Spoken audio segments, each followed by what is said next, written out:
Tweede zondag door het jaar. De Heer zij met u en met uw geest. We lezen uit het heilige evangelie van onze Heer Jezus Christus volgens Johannes. Lof zij u, Christus. In die tijd zag Johannes de Doper Jezus naar zich toe komen en zei: Zie het lam Gods dat de zonde van de wereld wegneemt.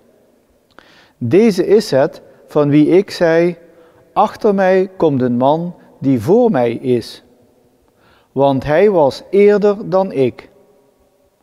Ook ik kende hem niet, maar opdat hij aan Israël geopenbaard zou worden, daarom kwam ik met water dopen. Verder getuigde Johannes: Ik heb de Heilige Geest als een duif uit de hemel zien neerdalen, en hij bleef op hem rusten. Ook ik kende hem niet, maar die mij gezonden had om met water te dopen. Hij had tot mij gesproken: Op wie gij de Geest zult zien neerdalen en blijven rusten, hij is het die doopt met de Heilige Geest. Ik heb het zelf gezien en ik heb getuigd. Deze is de Zoon van God. Zo spreekt de Heer. Wij danken God. Goede vrienden, het mooie in dit evangelie, dat is dat Johannes 2 keer zegt: Ook ik kende hem niet. En dat hebben we eigenlijk allemaal tegenwoordig in grote getalen. Wij kennen hem niet, Jezus. En hij wil zich aan ons openbaren. En dat is de uitdaging, denk ik, voor elk mensenleven. Want als je bij jonge gezinnen komt en ze hebben een baby gekregen, dan is dat mooi om te zien hoe blij men is met dat nieuwe leven.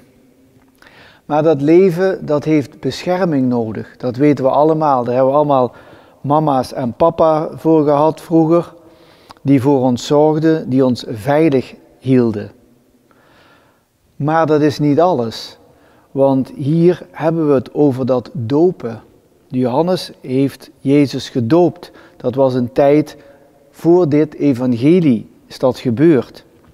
En hij komt daarop terug op dat doopsel. Dat hij enkel met water heeft gedoopt. En water, goede vrienden, dat is niet voldoende. Klaarblijkelijk, Johannes die getuigt daarvan, Jezus die doopt op een andere manier. Die doopt niet alleen met water, zoals wij dat ook in de kerk doen, maar hij doopt ook met de Heilige Geest. En daarom zou het eigenlijk voor ouders geen vraag moeten zijn of dat kindje nu wel gedoopt moet worden of niet gedoopt moet worden. Doop die kleine, want het heeft met de Geest te maken, met die Heilige Geest. Dat overstijgt ons aardse denken, ons redeneren.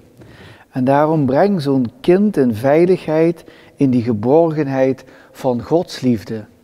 Niet blijven staan bij de liefde tussen man en vrouw, tussen papa en mama. Nee, die is ook fijn dat die liefde er is, maar dat kind kun je dus binden, onlosmakelijk, aan die Heilige Geest van God, die liefde van God. En dat wil je toch geen enkel kind onthouden. Amen.